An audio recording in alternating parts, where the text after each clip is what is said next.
All right, let's jump right in. We're going to talk about security in a world that's pretty much all on the cloud now. And that world, it's got incredible power, but you guessed it, incredible risk. So let's get into what cloud-native security is all about. This is the classic double-edged sword of modern tech, right? The cloud gave businesses this amazing, almost magical ability to scale up, get storage on demand, basically move at lightning speed.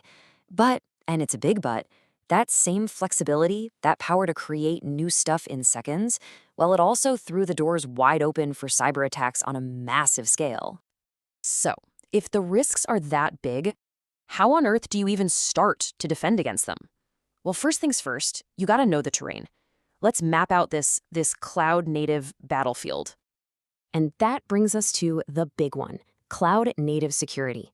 Now listen to the key phrase here, designed specifically for cloud environments. This is so important.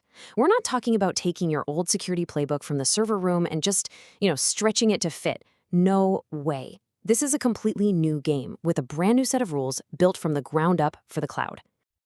And what's so wild about all this is that the very things that make the cloud amazing are also what make it so vulnerable. Think about it.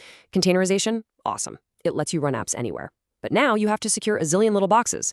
Microservices, super flexible, right? But instead of guarding one front door, you're suddenly guarding hundreds of tiny windows. And infrastructure as code, it's a game changer for speed. But one little mistake in that code, bam, you've got a system-wide security hole. And with DevOps moving so fast, security has to be built in from the start, or it just gets left in the dust. And all those new ways in for attackers, well, they lead to a whole menu of common risks. We're talking about everything from nasty vulnerabilities hiding inside container images to APIs that were left unsecured, basically open doors for attackers. Sometimes it's as simple as a configuration error, literally a typo that can expose your entire system. The whole environment is so dynamic, so complex, that honestly just getting a clear picture of what's even happening is a massive challenge in itself. Okay, so with all those risks piling up, you might be thinking, where do I even begin? Well, the smartest strategy actually starts before anything is ever launched. It's all about being proactive, and this whole philosophy is called the shift left defense.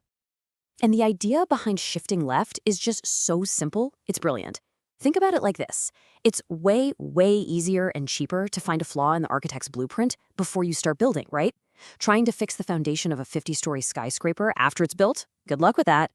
Shifting left is just that. It's about making security a part of the blueprint, part of the earliest stages of development. It's not the last step anymore, it's one of the first. So how do you find these flaws early on? Well, there are two main ways to go about it. On one side, you got static scanning. This is your blueprint check. You're literally reading through the source code before it ever runs, looking for problems. Then, on the other side, you've got dynamic scanning. This is more like hiring a team to try and break into your newly built skyscraper. You run the application and you actively hit it with simulated attacks to see what breaks. And you absolutely 100% need both. This whole shift left thing uses a few really key techniques. First up, container image scanning. I like to think of this as running a background check on every single ingredient before you start cooking. Next, there's vulnerability management. This isn't a one-and-done thing. It's this constant process of finding holes, patching them, because new threats are popping up literally every day. And finally, and this one is so crucial, misconfiguration scanning.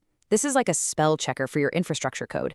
It catches those simple human errors that could accidentally leave a backdoor wide open. But here's the thing. Building a secure application from the get-go, that's only half the story.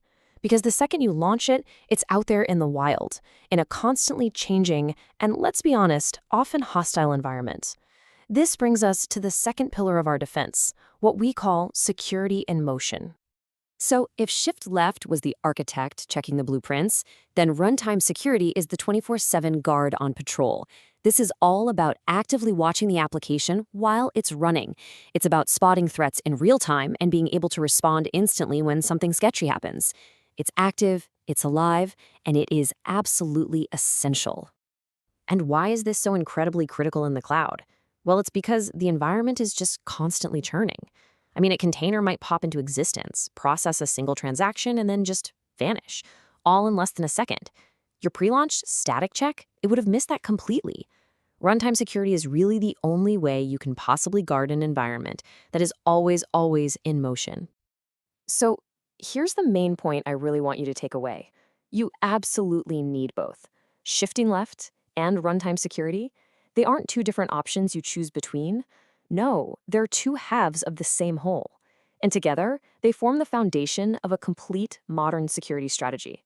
They build what you might call a modern digital fortress. And using the word fortress is actually the perfect analogy here, because a real fortress isn't just about one big, tall wall, right? It's about layers of defense. You've got gatekeepers, you've got watchtowers, you've got guards on the inside, and you've got secure supply routes.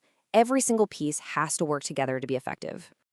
So what does it actually look like to build this fortress? Well, it breaks down into a few key steps. First, you lay a solid foundation with secure configurations from day one. Then you become the master of access. You control exactly who gets the keys and where they can go. After that, you protect the network itself, kind of like building digital moats and watchtowers. And finally, you guard the crown jewels, your data, with powerful encryption, both when it's just sitting there and when it's moving around.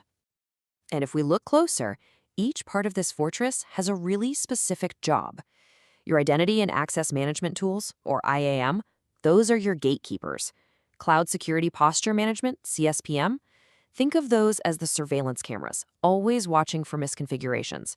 Your IIC scanning, that's the crew checking the original blueprints for any flaws. Then you have container and Kubernetes security. That's making sure the cargo and the control tower are locked down tight. And finally, cloud workload protection. These are the guards on the factory floor, protecting your apps while they're actually doing their work. And all of this really brings us to the single most important idea here. Cloud-native security is not some product you can just go buy off a shelf. It's not a one-time fix you set and forget. It's a culture. It's a mindset. It's a continuous process that has to be woven into the very fabric of how you build, deploy, and manage, well, everything in the cloud. So at the end of the day, real security isn't about building some wall that can never be broken. It's about building a defense system that's resilient, that's intelligent, and maybe, most importantly, that's built to adapt. So the question I want to leave you with is this. Is your security built for the threats of yesterday, or is it ready for whatever's coming tomorrow?